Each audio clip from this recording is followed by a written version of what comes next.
ॐ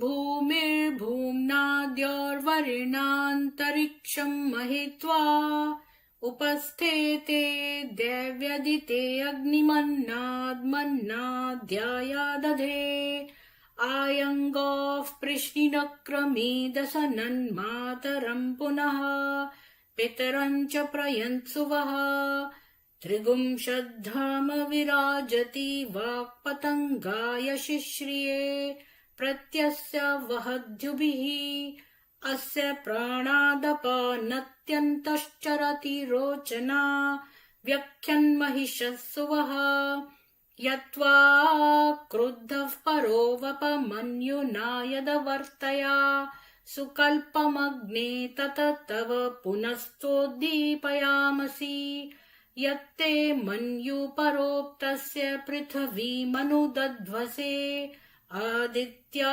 विश्वे तद्देवा वसवश्च समाभरन् मनु ज्योतिर्जुषतामाज्यं विच्छिन्नं यज्ञगुं समिमं दधातु बृहस्पतिर्तनुतामिमं नो विश्वे देवा इह मादयन्ताम् मेदिनी देवी वसुन्धरा स्याद्वसुधा देवी वासवी ब्रह्मवर्चसः पितृणा गुश्रोत्रं चक्षुर्मनः देवी हिरण्यगर्भिणी देवी प्रसूवरी सदने सत्यायने सीद समुद्रवती सावित्री हनो देवी मह्यङ्गी महीधरणी महो व्यथिष्ठा श्रृङ्गे श्रृङ्गे यज्ञे यज्ञे विभीषणी इन्द्रपत्नी व्यापिनी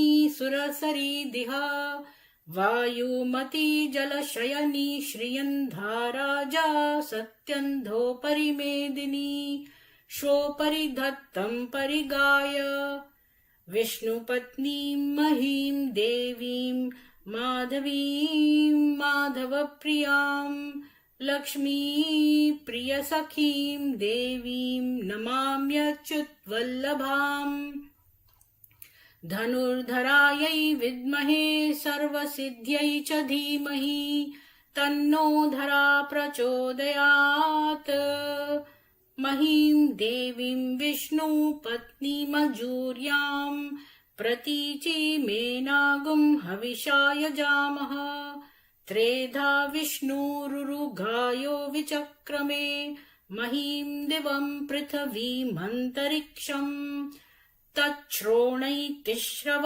इच्छमाना पुण्यगुश्लोकं यजमानाय कृण्वति ॐ शान्ति शान्ति शान्तिः।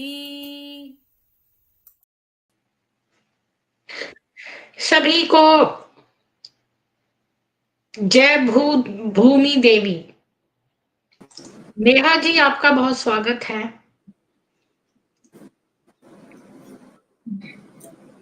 जय श्री राम। जय श्री राम जी जी। तो मैंने लिंक सबको दे दिया है, लेकिन मैं थोड़ा सा जब पढ़ लेती हूँ इसके बाद हम डिस्कशन करते हैं उस टॉपिक पे। तो सबसे पहले तो मैं आपसे पूछूंगी कि आपने कल की वो जो मूवी मैंने बताई थी वो देख ली पूरी? जी देख ली पूरी। तो आपका क्या रिएक्शन है? क्या आपको उसमें ऐसी नई बातें पता चली जो आपको पहले नहीं पता थी? हाँ, उसमें जो इन लोगों ने बता के रखा है इनके ज्ञान में कि जब ये इन पे ब्रह्मा बाबा पे केस किया गया था तब लड़कियां गई थी, औरतें गई थी केस को सुलझाने, तो उनमें उन्होंने पूरी गलत बातें बता के रखी है कि उन्होंने बोला जज को कि हमको तो पवित्र रहना है इसलिए हम इस मार्ग पे चले हैं, तो हमको पवित्र रहने दीजिए, इसलिए जज ने उनको रहने दिया। लेकिन वो डॉक्यूमेंट्री देख के पता चला कि मम्मा ने क्या आंसर्स दिए हैं और क्या होता था वहां पे। सारे आंसर्स उसमें इंक्लूड नहीं करे हैं, लेकिन उससे जब पूछा गया कि तुम्हारे फिजिकल रिलेशनशिप है लेखराज से, तो उसने हाँ बोला। जी। और मुर्तजा जो मुसलमान था उसके लिए भी उसने हाँ बोला। और बाकी जी। सारे टाइम वो बोलती रही, मतलब अगर लेखराज से हैं तो उससे क्या हुआ, वो तो हमारे पिता जैसे हैं, और जैसे पिता है तो फिर वो सेक्सुअल रिलेशनशिप वो समझ नहीं पा रही है, वो दो तरह की बातें कर रही थी। तो वो हम्म। बेचारी इनोसेंट थी, उसको समझ ही नहीं आ रहा था। अच्छा। हाँ, हाँ, तो तो उनकी एज भी तो बहुत कम थी ना। हाँ, वो तभी एज तो भी। पैदा हुई थी। लेखराज के तो 6 बच्चे थे। तो अब हम्म। आपको मैं एक फ़ोटो दिखाऊँगी कि उसमें उसकी जो बेटी है निर्मल शांता, वो हम्म। इससे मम्मा से बड़ी लग रही है उम्र में। अच्छा। हाँ, मतलब आप देखो कि ये कितनी बदतमीज़ी है कि अपनी जो बेटी है उससे भी छोटी लगने वाली इस बच्ची के साथ इस आदमी ने वो भी, इसने ना एक मूवी देखी थी सौंदर्य, मैंने एक स्ट्रीम में कवर किया, उसमें एक एक्ट्रेस की फोटो बनी है, अगर आप वो देखोगे ना तो उसमें आपको मिल जाएगा वो अच्छा। कि किस वजह से ये जो है लेखराज इतना लस्टी था। इसने वो मूवी देखी थी, उस मूवी में ना जो एक्टर सौंदर्य करके कुछ था उसका नाम, तो इसने उसको देखा कि उस मूवी में दिखाया था कि उस आदमी ने बहुत छोटी बच्ची से शादी कर ली थी, तो वो उससे प्रेरित हो गया। पर देखो मैं समझती हूँ कि ये जो धारणा है कि वो उससे प्रेरित हुआ, ये गलत है।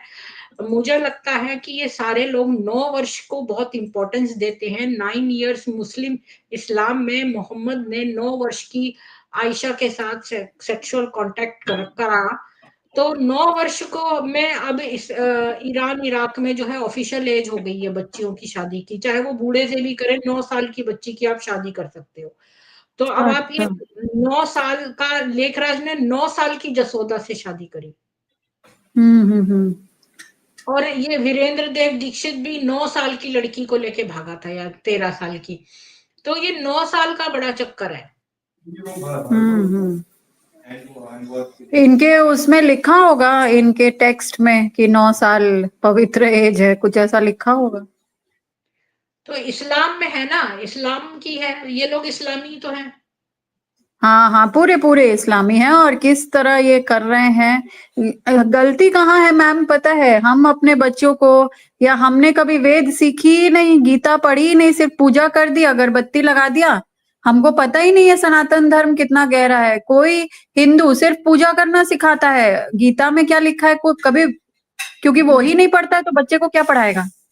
हाँ, क्योंकि जो 3 जनरेशन तक ना, ये 3 जनरेशन तक वो है, क्या नाम है हम्म। इसका? ये देखो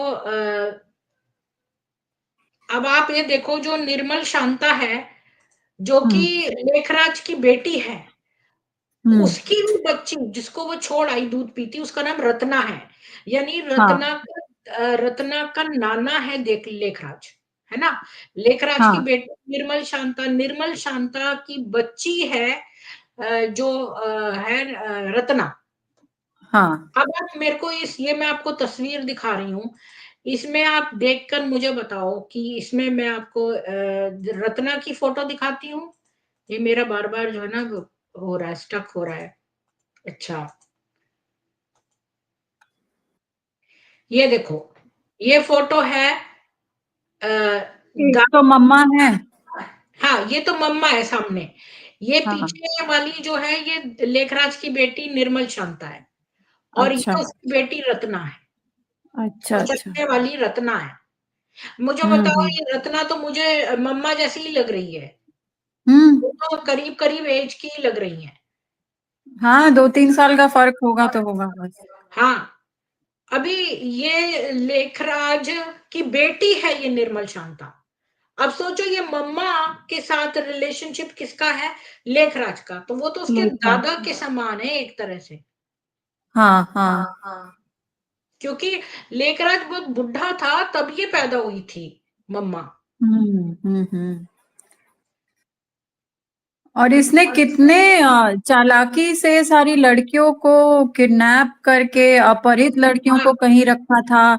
वो सब तो बहुत ही ये था। हाँ, और और उस समय कोई। है ना, वो जो रिपोर्ट है ना सार्जेंट वेंडी रिपोर्ट, वो उन लोगों ने 200 से ऊपर लोगों को इंटरव्यू किया, वो लोग पाकिस्तान गए, उन सारे सारे जो मकानों में ये रहा है, वहाँ के पड़ोसियों से सबके इंटरव्यू लिए, दादियों के इंटरव्यू लिए अभी के, और यहाँ इंडिया में कहाँ, ये हैदराबाद में रहा था, वो माउंट आबू में, सब जगह ये लोग गए हैं, सब लोगों से इन्होंने इंटरव्यू किए। इतना डिटेल में है वो वेंडी सार्जेंट रिपोर्ट। अच्छा अच्छा। हम्म। और फिर भी इनको इतना आराम से एस्टेब्लिश कर दिया गया इंडिया में। हम्म। हाँ, क्योंकि लोगों को पता नहीं ना, इन्होंने रजिस्टर ही नहीं कराया। मैंने उसमें, अगर आपने मूवी ध्यान से देखी होगी, हाँ, आपने बोला तो है। उसने रजिस्टर ही नहीं कराया है। हम्म। अभी भी हम्म। तो ये जो बेचते हैं ना, जो इनका इंडस्ट्री से शिव बाबा का स्टिकर वगैरह जो रहता है, वो सब हम्म। कैश में पेमेंट होता है, ऑनलाइन आप नहीं दे सकते। वो भी मेरा एक शक का बहुत बड़ा कारण था कि कैश क्यों। अच्छा, आज आपने वो जब वाली स्क्रीन देखी थी जिसमें ये जो ट्रैफिकिंग वाली, उसमें जो लड़कियां हैं सुंदर सुंदर ये लेते हैं, तो वो ट्रैफिक भी हो जाती हैं, और एक लड़की को पता ही नहीं था, उसको ट्रैफिक कर दिया था। फिर नहीं, उसमें वो नहीं देखा। जयंती बहन का नाम आया था। वो वाली अच्छा स्ट्रिंग देखना, ट्रैफिकिंग ऑफ ह्यूमन ट्रैफिकिंग वाली। अच्छा। हाँ हाँ, हम्म। देखूंगी। क्या नाम है हम्म। उसका? Human trafficking. नहीं, वैसे ही कुछ है, मुझे नाम इतने सारे मैंने बनाए हुए हैं वो, उसी का मतलब, उसमें सेक्स वगैरह सब कुछ है इसमें। आपको कैसे पता चला इनकी सच्चाई के बारे में? मतलब आपने कब से मुझे रिसर्च ऐसे शुरू पता की? चला कि जो लोग हैं यहाँ पर काम करते हैं, उन लोगों ने आके बताया। और ऐसे कई बीके हैं जो मेरे से जुड़े हुए हैं, जो अभी बीके में हैं, लेकिन वो छोड़ नहीं सकते हैं बीके, पर वो मुझे अंदर की खबरें देते हैं। अच्छा। लेकिन मैं तब भी उनकी चीजें यहाँ नहीं बताती हूँ जब तक मेरे पास उसका भी प्रमाण ना हो। जी जी जी। वो अखबार में आया था। अच्छा। अखबार में आया था, वो लड़की ने असल में तहलका मचा दिया, क्योंकि उस लड़की को पता नहीं था कि वो ट्रैफिक हो गई है। तो फिर अच्छा अच्छा। फटाफट इन लोगों ने मामला दबाया। लेकिन कहीं ना कहीं अखबार में तो रह ही जाता है ना। हम्म। वो तो सही ऐसे बात है। मेरे पास अभी एक बीके का मैसेज आया है। वो बेचारी का घर पर बुलडोजर चल गया है। उसने मेरे से हेल्प मांगी है। तो मैंने पहले तो मेरी कुछ साइट्स हैं जहां पर मैं खाली अपना ऑटोमेटिक मैसेज आ जाता है कि प्लीज आप यूट्यूब ज्वाइन करिए और वो सब। तो मैंने अभी देखा उसका मैसेज, तो उसने मतलब, वो जबकि बीके है, वो मेरे से हेल्प मांग रही है, तो मैंने भी उसके पास मैसेज छोड़ा है। देखो, पता नहीं कब वो देखेगी। लेकिन मुझे पता भी नहीं है कि वो कौन से स्टेट की है। उसने अपना वीडियो हम्म। भी भेजा है मेरे को कि कैसे वो बेचारी सड़क पे खड़ी है। पर उसने अरे बीके बाप वालों रे। से सलाह नहीं मांगी है, उसने मेरे से मांगी है। हम्म। क्योंकि उसको पता है ना, वो उसने देखा है ना उससे उसके साथ क्या गलत हुआ है।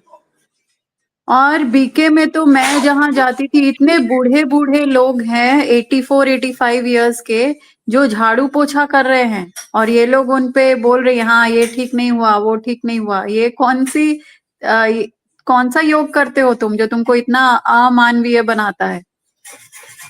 अच्छा, अब मैं 1 मिनट आपको ना थोड़ा सा म्यूट करके, अब मैं थोड़ा सा आज का जो टॉपिक है वो थोड़ा सा पढ़ देती हूँ, फिर आपको अनम्यूट करके आपका रिएक्शन पूछूंगी उस टॉपिक के ऊपर, ठीक है? ठीक है, तो हाँ मैंने ओके। लिंक दे दिया है सब लोगों के लिए। और आज का जो टॉपिक है वो है कि कई लोग जो हैं वो कह रहे हैं कि भाई बीके के लोग बड़े रूड हैं और उनसे बहुत बुरी तरह व्यवहार करते हैं माउंट आबू में जब ये लोग जाते हैं, जो नॉन बीके हैं।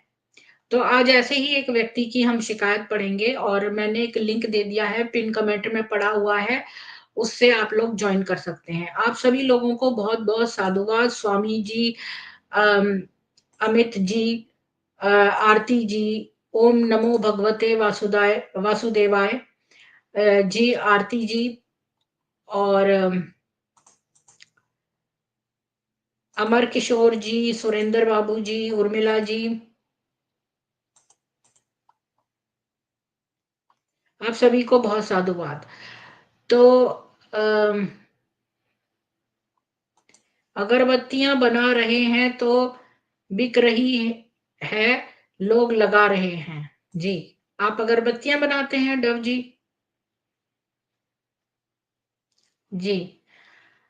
तो अब वापस आते हैं, तो आज का टॉपिक है कुछ ब्रह्म कुमारी कर्मचारी लोगों को असुविधा पहुंचा रहे हैं। भाविका जी आपको भी राम राम। तो मैं आपके साथ शेयर करती हूँ आज का टॉपिक, और थोड़ा सा पढ़ते हैं और फिर इसके ऊपर चर्चा करेंगे, और आप लोग ज्वाइन करके चर्चा का हिस्सा बन सकते हैं। सिंपली मैन जी आपको भी राम राम राम। बीके के कुछ कर्मचारी लोगों को परेशानी में डाल रहे हैं। मैं यहाँ 6 से 10 जून के कार्यक्रम में, ये कोई सिल्वर नूप है, सिल्वर नूप जो है वो उसने लिखा है, ये उसका डीपी है। मैं यहाँ 6 से 10 जून के कार्यक्रम में अपने माता पिता के साथ हूँ। मैंने यहाँ अपने माता पिता को धोखा दिया है और अब तक बीके का किसी भी तरह का अनुभव नहीं था। यहाँ छोटे प्रबंधन मुद्दे हैं जिन्हें संबोधित करने की आवश्यकता है। यहाँ सेवाधारी के रूप में सेवा करने वाले लोगों के बारे में मैं एक घटना के बारे में लिखूंगा जिसने मुझे बहुत परेशान किया है। हम आनंद सरोवर कॉम्प्लेक्स में रह रहे थे। तो देखते हैं ये आनंद सरोवर कॉम्प्लेक्स क्या है। तो ये आनंद सरोवर कॉम्प्लेक्स जो है,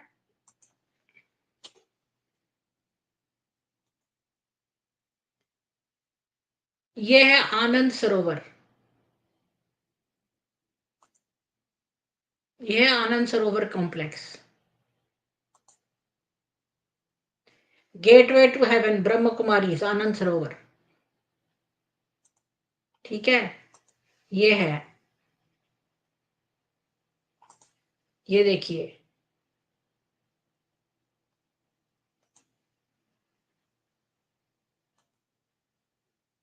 ये है आनंद सरोवर। तो ये लिख रहा है कि हम आनंद सरोवर कॉम्प्लेक्स में रह रहे थे। मेरे पिता को चलने में समस्या है और पहले से ही उनके पैर में मामूली फ्रैक्चर है। अब परिसर बहुत बड़ा है, मतलब अंदर का जो वॉकिंग एरिया है वो बहुत बड़ा है और इसके फादर को पैर में फ्रैक्चर है। एक बस है जो लोगों को मुख्य आश्रम तक लेने के लिए जाने के लिए आती है। यह बस इमारतों के बीच एक आम बिंदु पर खड़ी है। तो इनका इनका ये है कि इमारतों के बीच एक जगह पर जो है वो बस खड़ी हो जाती है और वहां से लोग पैदल जाते हैं। मेरे पिता को कोई भी सीढ़ियां चढ़ने में समस्या होती है। मैंने ब्रह्म कुमारी से ही टैक्सी बुक की थी जो वे दर्शनीय स्थलों की यात्रा के लिए देते हैं। अब शाम के कार्यक्रम के लिए टैक्सी को अंदर नहीं जाने दिया गया। मैंने गार्ड सुपरवाइजर सत्यवान, जो नाम उन्होंने बताया, के से अनुरोध किया। मैंने सचमुच उनसे विनती की, लेकिन उन्होंने टैक्सी को मेरे पिता को अंदर ले जाने की अनुमति नहीं दी, जिसमें केवल 2 मिनट लगते।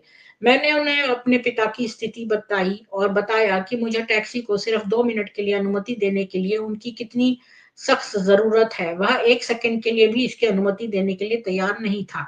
मैं अपने हाथ जोड़ रही थी और उनसे अनुरोध कर रही थी, लेकिन वह इतने अशिष्ट तरीके से व्यवहार कर रहे थे, जो कि सबसे खराब सार्वजनिक स्थान पर भी ऐसा नहीं होता है।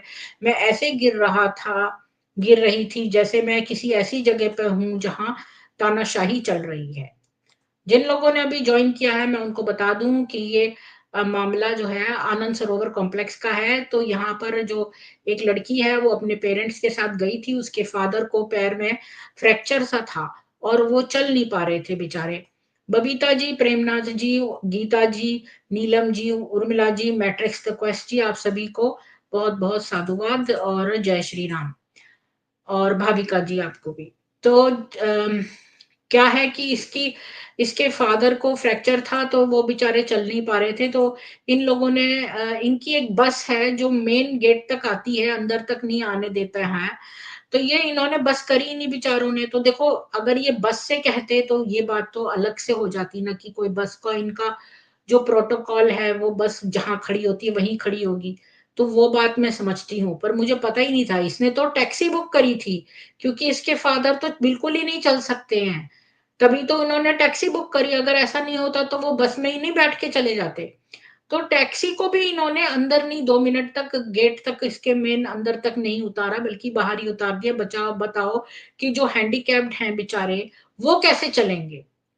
यानी कि एक तो ये लोग हैंडीकैप को कभी से वो नहीं देते। नेहा जी, आपको मालूम है, आपको कभी कोई अपंग व्यक्ति बीके नहीं मिलेगा, क्योंकि ये अपंग लोगों से काम नहीं करवा सकते, तो ये कभी अपंगों को रखते भी नहीं है, ना अपंगों से वो लेते हैं, या अपंगों से दूर रहते हैं। और इनके वहां पर कोई भी प्रावधान नहीं है कि कोई अपंग, कोई जिसके दिव्यांग का हो या कुछ भी कह लो, उस वर्ड को अब इन्होंने वर्ड चेंज कर दिया है। तो वो लोग, उनके लिए कोई वो नहीं है। अभी मैं यहाँ पर कनाडा का आपको बता दूं कि हर बिल्डिंग में एक रैंप होता है, कि आप जो है व्हील चेयर्स जो है अंदर तक ले जा सकते हैं। हर बिल्डिंग में रैंप होता है, मतलब सीढ़ी के अलावा, और उसमें व्हील चेयर तक जाती है, और जितने भी हैंडीकैप लोग हैं खुद ही वो व्हील चेयर चलाते हैं। और जितने जो जो उस साइड का, जो रैंप के साइड का गेट होता है ना, वहां पर एक बटन लगा होता है, जब आप बटन दबाते हैं तो गेट अपने आप खुल जाता है। तो वो हैंडीकैप्स के लिए होता है, क्योंकि वो दरवाजा भी नहीं खोल सकते हैं उठ के, बड़ा भारी वाला। तो जो सीढ़ी की तरफ से आता है दरवाजा, वो तो नॉर्मल दरवाजा है जिसमें हैंडल लगा होता है। तो यहाँ पर सारे ही बिल्डिंग्स ऐसी हैं, कोई भी बिल्डिंग जो है वो हैंडीकैप, हर बिल्डिंग हैंडीकैप एक्सेसिबल है। लेकिन बीके में ऐसा कोई प्रावधान नहीं है। आपको पता है यहाँ पर जो बाथरूम्स होते हैं, उनमें भी जो हैंडीकैप वाला है, वो बड़ा वॉशरूम होता है, और उसमें एक रेलिंग लगी होती है कि जो अगर मान लो जिसके पैर में तकलीफ हो या कुछ हो, तो वो पॉट के ऊपर से उठ सके, तो उसके लिए उसमें एक डंडा लगा होता है, जिसको पकड़ के वो उससे उठ सकता है। और उनके लिए कुछ और फीचर्स अंदर दे रखे होते हैं बाथरूम में। तो यहाँ पर ऐसा बिल्कुल भी नहीं है भाई। वो तो छोड़ो, कम से कम इतनी कर्टसी तो होती है, जब बंदे ने इतने मेहनत से इतने पैसों में टैक्सी बुक करी है, तो तुम टैक्सी को गेट तक आने में तुमको क्या प्रॉब्लम है?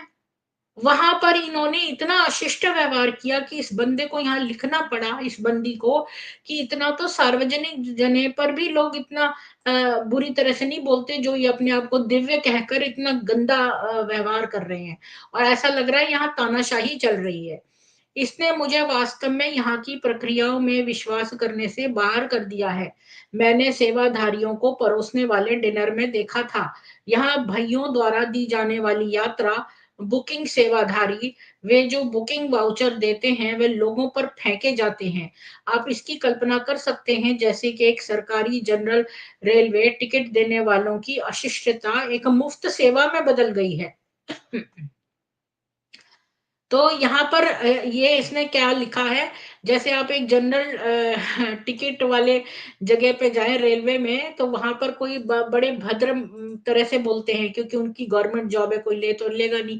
तो आपने देखा होगा, मैं तो बैंक में देखा है, मैं एक बार फरीदाबाद के एक बैंक में गई थी, तो वहां पर मैंने देखा कि एक बैंक वाला जो आदमी था, वो एक पीछे की लाइन वाला जाकर आगे लग गया। तो लोग ऑब्जेक्शन करने लगे, तो उसने एक हकला सा लड़का था, उसको पकड़ लिया, और उसको इतनी बुरी तरह से डांट रहा था वो बैंक वाला आदमी, जैसे कि बड़ी बुरी तरह से बोल रहा था। मतलब कि अगर प्राइवेट में तो इनका बस चलता नहीं है, गवर्नमेंट बैंक्स में कुछ भी, मतलब ये लोग कितनी गंदी तरह से बोलते हैं, इनको कोई शर्म नहीं है। तो यहाँ पर भी ये एकदम से उससे बहुत उसी तरह से बोल रहा था, जैसे कि किसी को पूरी तरह से गवर्नमेंट में हो जाता है ना इंसान, उसके पास पावर आ जाती है, तो जो गरीब है उनको दबाने लगता है, वैसे। मुझे यही बात से नफरत थी, मुझे इस बात से बहुत नफरत थी। मुझे ये चीज का सामना यहाँ नहीं करना पड़ा। यहाँ पे मैं बैंक में जाती हूँ तो मुझे कोई प्रॉब्लम नहीं है। एक बार मैं बैंक में बहुत पहले की बात है, मैं एक बार बैंक में जब मैंने ड्राइविंग जो है, मेरे को बहुत ज्यादा आर्टिस्टिक तरह से ड्राइविंग नहीं आती थी, कि एक छोटे से पार्किंग लॉट में मैं कैसे निकलूं और निकालूं। यहाँ पर लोग, एक बूढ़ा आदमी था, पता नहीं लेडी थी, वो पार्किंग के लिए जाना चाहती थी, पर मैंने उसका नहीं, मैं मेरा काम खत्म हो गया था, तो मैं निकल रही थी, तो मैंने उसको पहले नहीं एंटर करने दिया। ये बात बैंक के अंदर से लोगों ने देख ली। मतलब ये लोग कितना देखते हैं। और पता है यहाँ पर बैंक में जैसे कोई बूढ़ा लोग लाइन में लगे हों तो ये लोग जो अंदर का मैनेजर है ना बैंक का, वो आके उसका हाथ में से चीज ले लेता है और उनको पहले चेकआउट करता है। मतलब उनका पहले काम कर देता है, वो लाइन में से ढूंढ लेता है जो जो बूढ़े लोग हैं, उनको अलग ले जाता है और उनका काम कर लेता है। मैनेजर तक खुद निकल के आ जाता है करने। किसी एक बूढ़े को आपको खड़ा नहीं दिखाई देगा बैंक के, इतने ज्यादा वो लोग करते हैं। और यहाँ पर देखो कि कोई किसी की परवाह नहीं हो रही है, मतलब इतने सारे पॉपुलेशन हो गई है कि अब आपको मानव जीवन की और मूल्यों की कदर ही नहीं रह गई है। चलो आगे चलते हैं, तो इसका अनुभव पढ़ लेते हैं पहले। तो यह केवल सही बढ़ेगा जहां आप इन लोगों को भुगतान कर रहे हैं। ये लोग मुफ्त में अपनी सेवाएं दे सकते हैं, लेकिन हम इसे मुफ्त में नहीं मांग रहे हैं। कोई भी व्यक्ति जिसने टिकट खरीदने या टैक्सी बुक करने की कोशिश की है, वह आपको ये बता सकता है। तो ये कहने की कोशिश कर रहा है इस बात में कि ये लोगों का व्यवहार इसलिए बुरा है क्योंकि ये लोग मुफ्त में कर रहे हैं, वॉलंटियर। अब वॉलंटियर कर रहा है, अपना समय दे रहा है, तो वो उसको गुस्सा आने लगता है थोड़ी देर में लोगों पे। तो वो लोगों से अशिष्टता से बात करता है क्योंकि वो सोचता है मुझे कौन से इस काम के पैसे मिल रहे हैं। लेकिन उसने ये नहीं देखा कि जो लोग हैं वो तो पैसे दे रहे हैं ना, वो तो टैक्सी के लिए उसने पैसे भरे हुए हैं अपने, तो वो क्यों ना उसका जो है मैक्सिमम फायदा उठाए। तो तुम्हारे लिए तो वॉलंटियर वर्क है, पर दूसरे ने तो पैसे भरे हैं ना, ये बात तो नहीं ये लोग मतलब ध्यान रखते इस बात का।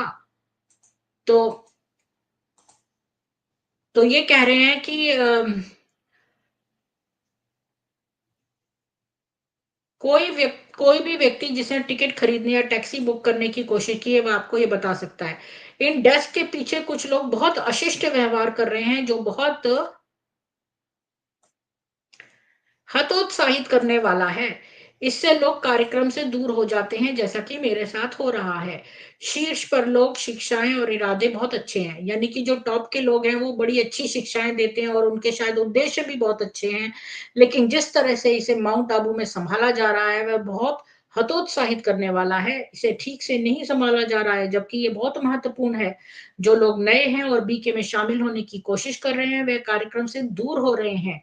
यह निश्चित रूप से कारण फैलाने में मदद नहीं करेगा। जान सरोवर संग्रहालय में भी यही बात लिखी गई है कि सुपर गुरुओं द्वारा शुरू की गई शिक्षाएं बहुत शुद्ध थी, लेकिन अब कम हो रही हैं और खो रही हैं। मुझे नहीं पता कि ये कहाँ हो रहा है, लेकिन मुझे यकीन है कि ये हो रहा है। जो लोग यहाँ सेवा कर्मी के रूप में सेवा देने आ रहे हैं, वे खुद चिढ़ रहे हैं और दूसरे लोगों को संभालने के लिए खुद भी हतोत्साहित नहीं है। उन्हें उसके लिए अनुमति नहीं दी जानी चाहिए, क्योंकि यह लोगों को हतोत्साहित करेगा, जैसा कि वे अपने भविष्य के रूप में दिखाई देते हैं। अब मैं आनंद सरोवर परिसर में गार्ड सुपरवाइजर के विरुद्ध कार्रवाई करने की मांग करता हूँ।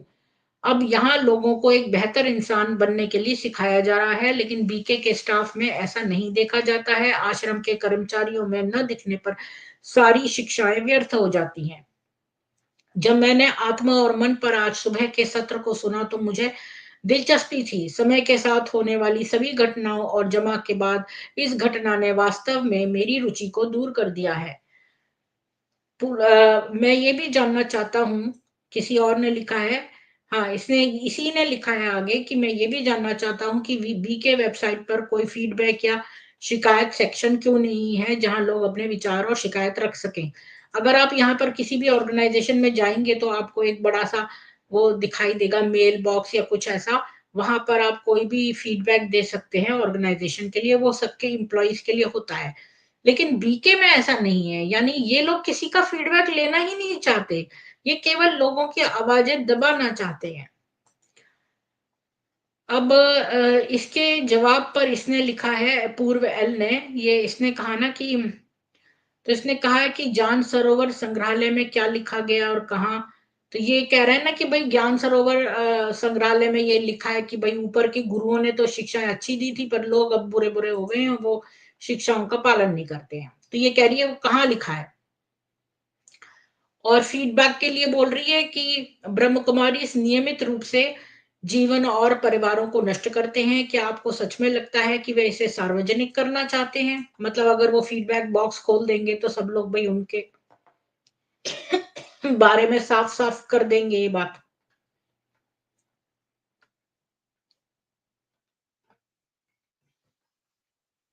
वे जिसे सेवा कहते हैं, हम में से बाकी लोग पीआर कहेंगे, क्योंकि ये अपना एडवर्टाइजमेंट ज्यादा करते हैं। ये सही में परोपकार के लिए नहीं करते हैं, एडवर्टाइजमेंट के लिए करते हैं। वे एक अभिमानी पुराने जमाने के राजनीतिक अभिजात वर्ग की तरह हैं, जो कालीन के नीचे गंदगी को साफ करने के लिए उपयोग किए जाते हैं। और दोस्त, आपको पता नहीं है कि अभी तक कितना है।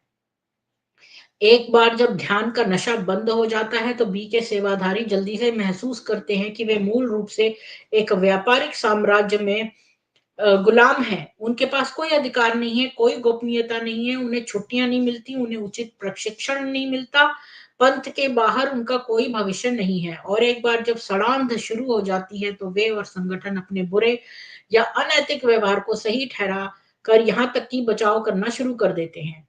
एक तंग बुनी हुई जाति की तरह वे सबसे पहले और सबसे महत्वपूर्ण अपनी रक्षा करते हैं। मूल रूप से शिकायतों के लिए लेखांकन या प्रबंध के लिए कोई रास्ते या प्रणाली नहीं है। आप बस अपना समय और ऊर्जा बर्बाद कर रहे हैं। तो इसने बहुत अच्छी बात लिखी है पूर्व एल ने, कि भाई आप कह रहे हो कि फीडबैक बॉक्स होना चाहिए, तो ये लोग कोई इस बात को पब्लिक थोड़ी ना कर देंगे कि भाई हम लोगों के घर तोड़ते हैं, ये बात नहीं कर देंगे पब्लिक। और अब इसने एक और बात लिखी है कि देखो, ये जो कल्ट के मेंबर्स हैं, जब इनका एक नशा सा होता है इनके अंदर कि भाई ध्यान करना है, ध्यान करना है, एक चीज आकर्षण इनको खींचता है, बार बार कोई चीज इन्हें खींचती है उस तरफ। लेकिन जब उसका नशा खत्म हो जाता है तब इनको रियलाइज होता है कि ये तो गुलाम बन के रह गए, न तो इनके अंदर कोई स्किल्स हैं, न ये इस कल्ट के बाहर इनका कोई जीवन है, कोई भविष्य है। तो अब क्या करें, इस कल्ट को बचा के ही रहना पड़ेगा। अगर तुम जिस घर में रह रहे हो उसको तो बचाना ही पड़ेगा ना। अगर नहीं बचाओगे तो वो उस घर से भी हाथ से जाओगे, और बाहर तो है ही नहीं इनका कोई भविष्य। तो जब ये सड़ाइंद शुरू हो जाती है ना, क्योंकि जब ध्यान उतर जाता है समय के बाद, कुछ सालों में तुम्हारा वो नशा उतर जाएगा, तब तुम जो है तुम गुलाम हो, ये बात तुम्हें साफ नजर आने लगेगी। और छुट्टियां भी नहीं है, और तुम्हें पागलों की तरह जैसे जोत दिया है ना, वैसे जुते रहोगे तुम। तो अब तुम्हें उस जगह को प्रोटेक्ट करना पड़ेगा, सबसे पहले अपनी रक्षा करनी पड़ेगी। तो ये लोग अगर अगर ये फीडबैक लोगों से लेने लगे हैं तो फिर इनकी रक्षा कैसे होएगी, इनकी तो फिर बुराई हो जाएगी। तो ये कह रही है कि उदाहरण के लिए फियरलेस डॉट सोल से, और आप देखें कि एक जोड़े परिवार को नष्ट करने से कैसे निपटते हैं। शीर्ष नेता यानी कि ऊपर के टॉप के नेता एक शिकायत स्वीकार करते हैं, इनकार करते हैं कि ये हुआ है, ये जिम्मेदारी है, और फिर विपणन जानकारी के लिए आपको स्पैम करने के लिए आपके संपर्क विवरण का उपयोग करें। मतलब ये कह रही है कि जो टॉप के नेता तक अगर आप बात किसी तरह पहुंचा भी दें अपनी शिकायत, तो ये तो पता है अपना हाथ बड़ी जल्दी धो देते हैं, और ये आपके कौन कौन सपोर्टर्स हैं वो भी जान के उनको भी धमकाए आएंगे। मतलब न केवल आप आपकी कोई हेल्प नहीं करेंगे, बल्कि आपके जो सपोर्टर्स हैं ना उनको भी जाके ये धमकाए आएंगे। मतलब कि अगर अगर आप इतना रिस्क उठाएंगे कि इनको अपनी परेशानी बताएं तो। इसका मूल इरादा और इसके मूल संस्थापकों का व्यवहार उतना महान भी नहीं था जितना वे दावा करते हैं। उदाहरण के लिए पहले 20 या अधिक वर्षों के लिए उनका मानना था कि उनके करोड़पति व्यवसायी संस्थापक भगवान थे। क्या भगवान ब्रह्मा थे, भगवान कृष्ण थे, भगवान विष्णु थे, भगवान नारायण थे अक्षरशः। और जब उनके समुदाय द्वारा उन पर हमला किया गया और युवतियों के साथ अंतरंगता, तो वह घूम गया, उन्होंने शैतान कहा। जब गांधी उनके पत्राचार की अनदेखी करते हैं तो वे भी पलट जाते हैं और उन्हें देशद्रोही कहते हैं। तो वाइट उस पर विश्वास मत करो, खुश रहें कि आपकी आंखें खुली हैं और आपके बैंक खाते और संपत्तियां उनकी पकड़ से सुरक्षित हैं। तो ये कह रही है कि कोई फायदा नहीं है, आप उनकी कंप्लेंट करो। ये कह रहा है ना कि भाई वहां के जो मुख्य गार्ड है उसकी कंप्लेंट करो, तो ये बोल रही है कि आपको ये खुश रहना चाहिए कि आप उनकी पकड़ से दूर हैं, क्योंकि वे उनके नंबर एक हित हैं। आपका पैसा, आपकी संपत्ति, आपका स्वतंत्र श्रम, जो कुछ भी वे अपने अलोकतांत्रिक राजा को बनाए रखने के लिए आपसे प्राप्त कर सकते हैं, और आपकी पवित्रता। बस इतना ही था आज के लिए। तो नेहा जी आपने पूरा सुना, आपके क्या इस पर कमेंट्स, बोलिए।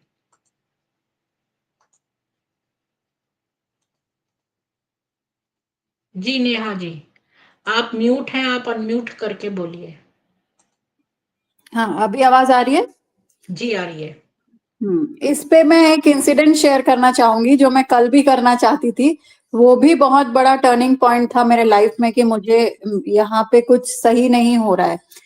इन लोगों ने एक सिस्टर का, एक दीदी का बर्थडे सेलिब्रेट किया था जिसको 40 साल हो गए थे समर्पित हुए। तो सब सेंटर्स से इन्होंने सबको खींच के ये लेके गए मेन सेंटर पे। अब मेन सेंटर पे हम क्या देख रहे हैं, मधुबन से लोग आए हैं। मधुबन से लोग यही बता रहे हैं कि द्रौपदी मुर्मू जब आई थी तो हमने किस तरह पूरा टाइल्स चेंज किया उनके रूम का, क्योंकि उन लोग का तो बहुत बड़ा प्रोटोकॉल होता है।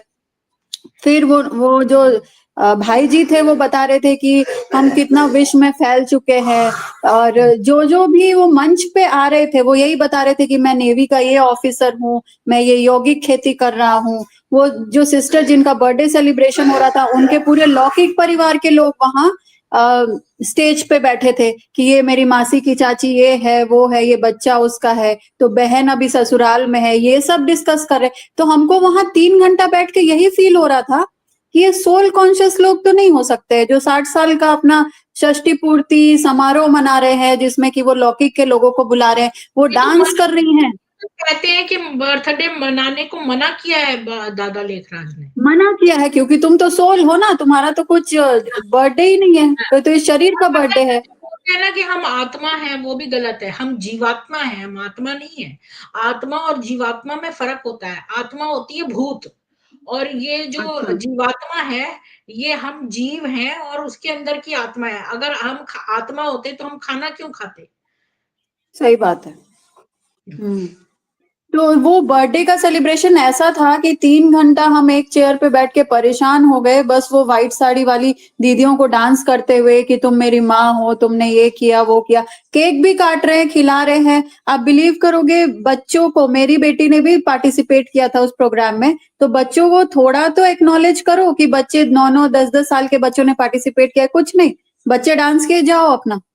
और जब खाने की लाइन लगी तो ये बोलते हैं कि खाना तो जैसे जिस वाइब्रेशन से तुम सर्व करते हो वैसे ही लोगों का कल्याण होता है। तो इतना खराब वाइब्रेशन था, ऐसे भीड़ लगी हुई थी, लोग मारा मारी कर रहे थे, बहुत ही भयानक सीन था वो। उसके बाद हमने उसी दिन सोच लिया था कि हम इनके प्रोग्राम्स में कभी नहीं जाएंगे, ये पूरा वेस्ट ऑफ टाइम है। और लौकिक परिवार वालों को बुला के स्टेज में नाच रहे हैं और बोल रही है कि बहन तो अभी ससुराल गई है, बहन की बच्ची भी ससुराल में इसलिए नहीं आई है। और इतना मीठा, मतलब ऐसा लग रहा था कि शुगर कोटेड चाशनी में डुबा के उनको निकाला गया है और स्टेज पे बैठा दिया गया है, इतना मीठा बोल रही थी। तो नए लोग तो भाई हो ही जाएंगे ना अट्रैक्ट, जिनको कुछ ज्ञान ही नहीं है, जो ढूंढ रहे हैं कुछ, क्योंकि शास्त्र वेद तो बचपन में कभी सीखा ही नहीं, पढ़ा ही नहीं, तो वो उनके स्वीटनेस देख के अट्रैक्ट होते हैं। हम्म। तो यही है, ये दुर्व्यवहार किया गया होगा इनके साथ, जो वो तो जिनकी बात घटना ये है आपने ना, शेयर अगर की ना। नेहा जी, कि अगर मान लो कोई आपको सैलरी ना दे और आपसे हम्म दिन रात काम कराता जाए, तो फ्रस्ट्रेशन अब आपके अंदर एक बड़ी वो हो जाएगी। आप मान लो पब्लिक से डील कर रही हैं और आपको पैसे हम्म नहीं मिल रहे हैं, आप तो वॉलंटियर काम कर रही हैं, तो आपके हम्म, अंदर कोई बड़ी डर तो है नहीं कि नौकरी से आपको निकाल दिया जाएगा, क्योंकि आप तो खुद से ही ये वॉलंटियर काम कर रही हैं। तो इसी सही वजह बात से है। ये लोग गंदा व्यवहार करते हैं। ये अपने आप को बड़े समझने लगे हैं, इनके अंदर अभी अहंकार आ गया है कि स्पिरिचुअल अहंकार आ गया है कि भाई बहुत देखो बहुत वो फ्री में कर रहे हैं सेवा, और इसलिए ये मतलब थोड़े से वैसे रूड हो गए हैं क्योंकि फ्री में कर रहे हैं। पर ये नहीं सोच रहे कि जो अगला बंदा है, जो कस्टमर है, वो तो अपने पैसे देकर आया है ना, उसके लिए तो सही फ्री बात नहीं। है। और कोई भी आ अब जाता है ना बड़ा व्यक्ति, चाहे वो हॉलीवुड का हो, चाहे द्रौपदी मुर्मू हो, ये उसको ले उड़ते हैं कि देखो फलाना आया, मोदी जी आए हमारे यहाँ, मुर्मू आई, ये आया वो आया। ये और उसका पूरा एड बनाकर ना अपना पीआर प्रमोशन करते हैं। प्रमोशन भी करते हैं और ये मुझे बहुत क्वेश्चंस आते थे, तो मैं जो मेरा फ्रेंड समर्पित है उसको हमेशा कॉल लगा के पूछती थी। तो जब सेंटर पे मैं गई थी उस दिन, कोई यहाँ के विधानसभा के कोई आए थे अपना एडवर्टीजमेंट करने के लिए, राखी का दिन था, तो उसको उस सोफा पे बैठने दिया गया जहाँ पे सिर्फ पवित्र दीदी लोग, जो 2 दीदी सेंटर संभालती है, वही बैठ सकती है। बाकी अगर कोई गृहस्थ मुरली सुनाता है तो वो अपना चेयर लेके बैठता है वहां पे। ये क्वेश्चन मैंने उससे पूछा था, तो उसने यही बोला कि गृहस्थ कितना पवित्र है ये हमको नहीं पता, इसलिए वो सोफा नहीं यूज कर सकते। तो जो विधानसभा के मेंबर्स आए थे उनको तो आपने सोफा पे बैठाया था, कहाँ गई हाँ, फिर पवित्रता, ये किधर तो गई? ऐसे करते हैं। अच्छा, ये कहते हैं दूसरों को छूना नहीं चाहिए। जब शहनाज गिल जो हॉलीवुड की है, बॉलीवुड की है सॉरी, तो ये शिवानी हम्म। उसको खूब गले लगा रही है, मेरे पास तस्वीरें हैं उसकी। तो पूरे पूरे जब कोई भी लौकिक कोई राजनेता जो कि इतना पवित्र ही नहीं है शुरू से ही, तो ये उसको तो खूब मतलब खाना उसके हाथ से खा रहे हैं, उसके मतलब गले लग रहे हैं और सब कुछ कर रहे हैं। ये अपनी सब चीजें मोल्ड कर देते हैं अगर व्यक्ति पे पैसा हो। पैसा इनसे सब करवा लेता है। अच्छा, मैं अच्छा। एक जने को जानती हूँ जो बीके से निकले हैं, सतीश जी। उन्होंने कहा कि भाई इनसे बोलो कि हम समर्पित होना चाहते हैं, 100 बच्चे हैं हैंडीकैप्ड, आप उन्हें समर्पित करवा लो। देखो ये कभी नहीं करेंगे। कभी नहीं करेंगे, उनका यूज ही नहीं है ना। गीता जी लिख रही है शांतिवन में हैंडीकैप के लिए कोई सुविधा नहीं है, बिल्कुल। और ये कभी वो समर्पित भी नहीं करेंगे। अ, कभी। सतीश जी ने एक बार बोला था कि मैं मतलब 100 लोगों को समर्पित करवा देता हूँ जो कि हैंडीकैप्ड है। तो इन्होंने कुछ नहीं, ये नहीं करवाएंगे। कभी नहीं, पॉसिबल ही नहीं है। ये लोग अपने ही जाल में फंसते जा रहे हैं। ये लोग जो कह रहे हैं और कर कुछ रहे हैं, कथनी और करनी में इतना बड़ा डिफरेंस है, इनका ज्यादा दिन यहाँ ये टिकेंगे नहीं, क्योंकि लोग भी अपने लॉजिक्स यूज करने लगे हैं अभी। कहाँ तक आप सम्मोहित करेंगे? कभी ना कभी तो वो सम्मोहन से निकलेंगे, और सम्मोहन से निकलने के बाद वो सोचेंगे कि क्या वहां जाके मुझे सच में शांति मिली, जो मैं ढूंढ रहा था वो मिला? नहीं मिला। अर्चना जी, आपने जो 200 लोगों को भेजी है, वो डॉक्यूमेंट्री मूवी भेजी है क्योंकि उसमें संस्थापक की बुराई है। उसमें संस्थापक का चिट्ठा है, इसलिए वो वाली डॉक्यूमेंट्री भेजी है। 200 लोगों को अगर भेजनी है तो। हुँ।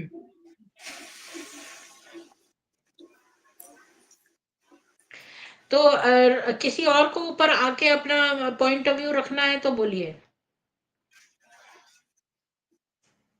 आज निशा जी और सपना जी ये लोग नहीं आई। अजय जी वैसे तो हमेशा आ जाते थे।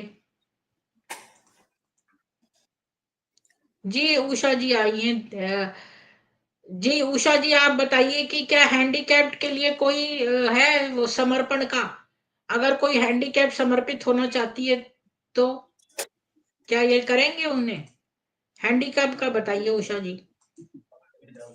एक भाई हैंडीकैप था शांतिवन में, बट वो चला गया।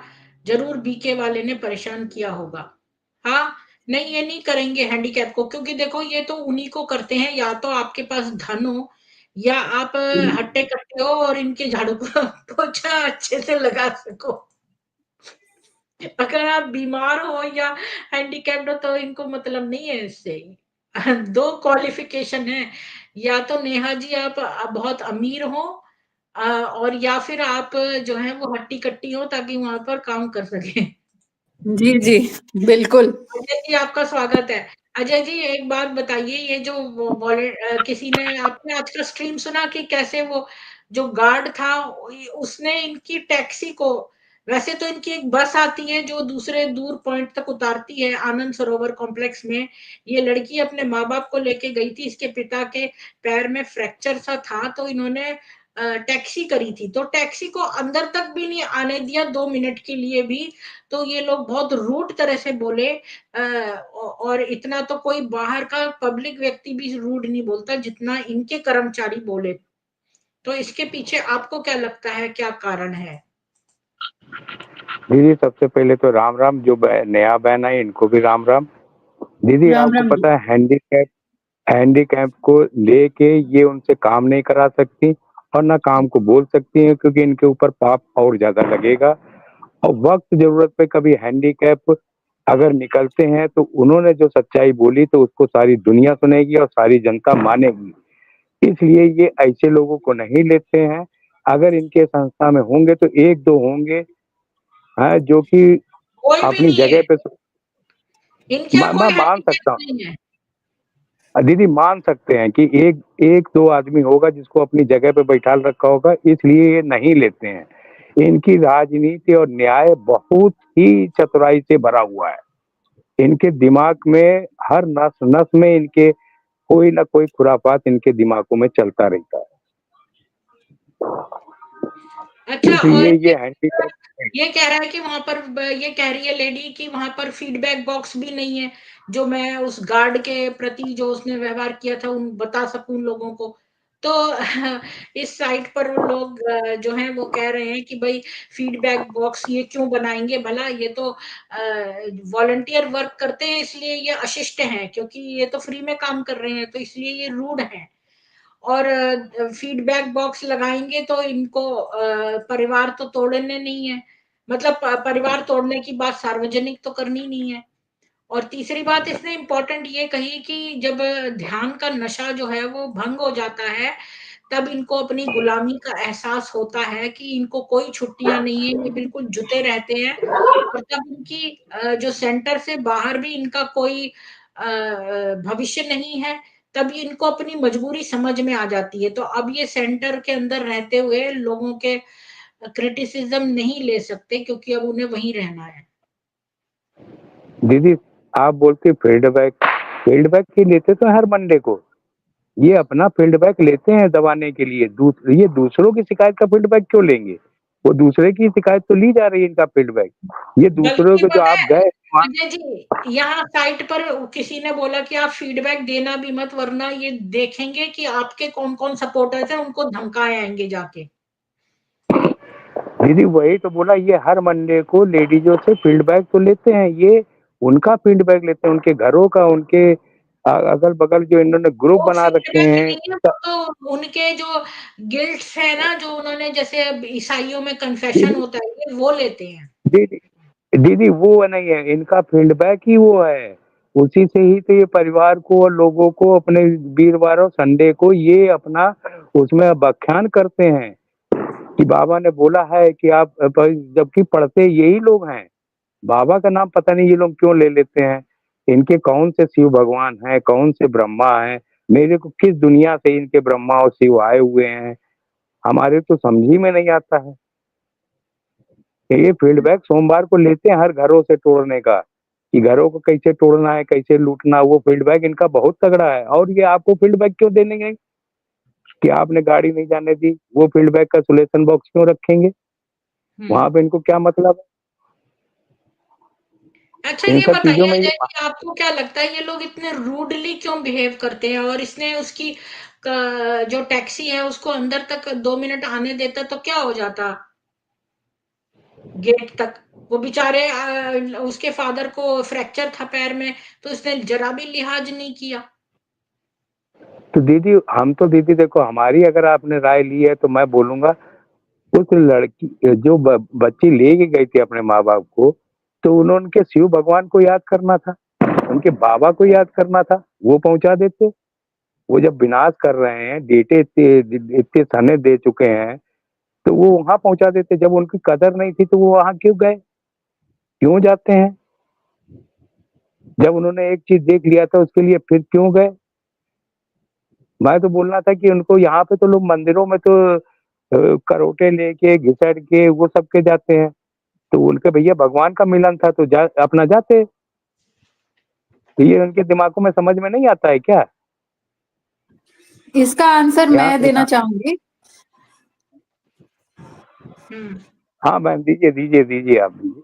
हाँ, तो जो मैंने फील किया है, ये मुरली क्लास में हर दिन या तो ऑल्टरनेट डेज एक लाइन जरूर आती है, अगर आपने श्रीमत में मनमत मिलाई या जनमत से चले तो आपको धर्मराज गुरु की सजाएं खानी पड़ेंगी।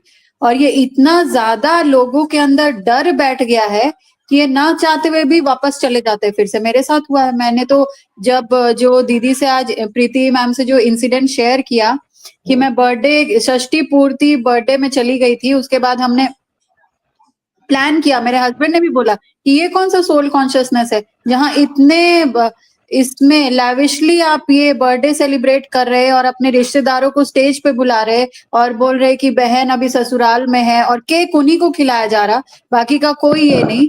तो हमको नहीं जाना चाहिए, मुझे नहीं जाना चाहिए था नेक्स्ट टाइम। लेकिन वो एक तो हिप्नोटिज्म और दूसरा वो दिमाग में इतना भर जाता है कि धर्मराज बैठा है, वो देख रहा है, तो हम ये स्टेप नहीं ले पाते। इसमें जो लोग फंस जाते हैं ना, वो पूरी तरह से दलदल में फंसते ही चले जाते हैं।